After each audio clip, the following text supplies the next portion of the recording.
Okay, two different world's ఉన్నాయి.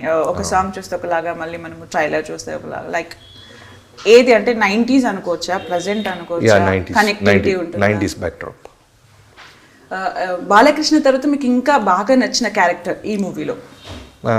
శ్రద్ధా Srinath character అండి. చాలా చాలా ఇంపార్టెంట్ క్యారెక్టర్.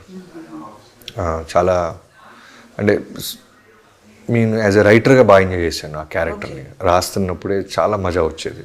మీరు బాబీ డియోల్కి యానిమల్ మూవీ రిలీజ్ కాకముందే స్టోరీ చెప్పడం జరిగింది. 4 months బిఫోర్. వన్స్ యానిమల్ వచ్చిన తర్వాత మీరు చూసి ఉంటారు ద అప్లాజ్. అంటే జస్ట్ ఆ డాన్స్ కి దానికే పడిపోయారు జనాలందరూ. మీకు ఏమనిపించింది? అంటే ఇంకా కొంచెం నెక్స్ట్ లెవెల్కి వెళ్తుంది అని అనిపిస్తుందా ఈ మూవీ రిలీజ్ అయిన తర్వాత? ఎక్స్పెక్టేషన్స్ తన పైన కూడా చాలా పెరిగిపోయాయి జనాలు. అవునవును. యానిమల్ బిఫోరే మేము ఆయన అప్రోచ్ అవటం, కథ లాక్ అవటం, ఆయన ఎస్ అని చెప్పడం జరిగిపోయినాయి. యానిమల్ తర్వాత మా అందరికి ఒక కిక్ వచ్చింది.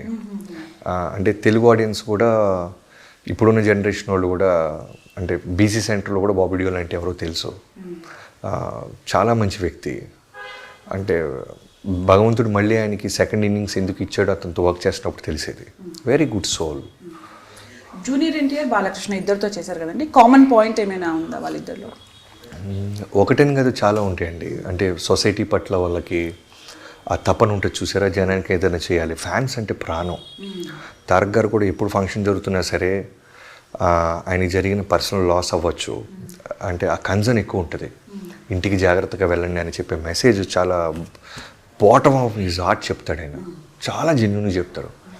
సేమ్ బాలకృష్ణ గారు కూడా ఫ్యాన్స్ ఎవరైనా మేము జైపూర్లో జరుగుతున్నప్పుడు వస్తుంటే వద్దనేవాళ్ళు.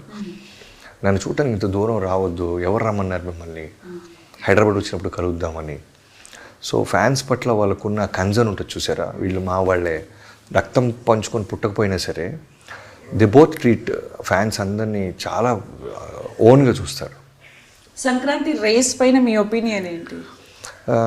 రేస్ అనేది నేను పక్క సినిమాల మీద కాంపిటీషన్గా నేనేం ఫీల్ అవ్వట్లేదు. ఎందుకంటే ఒక సంక్రాంతికి చిన్న పాప దగ్గర నుంచి ఒక ఎల్డర్ ఓల్డ్ పీపుల్ దాకా కూడా అందరికీ నచ్చే ఎలిమెంట్స్ పెట్టాం కదా. సో నా సినిమాని ఎంజాయ్ చేస్తారు సంక్రాంతికి అనే దాని మీద మా ఫోకస్ ఉంది. అన్ని సినిమాలు బాగుండాలి, అందరికీ డబ్బులు రావాలనేది ఖచ్చితంగా నేను చెప్పగలను.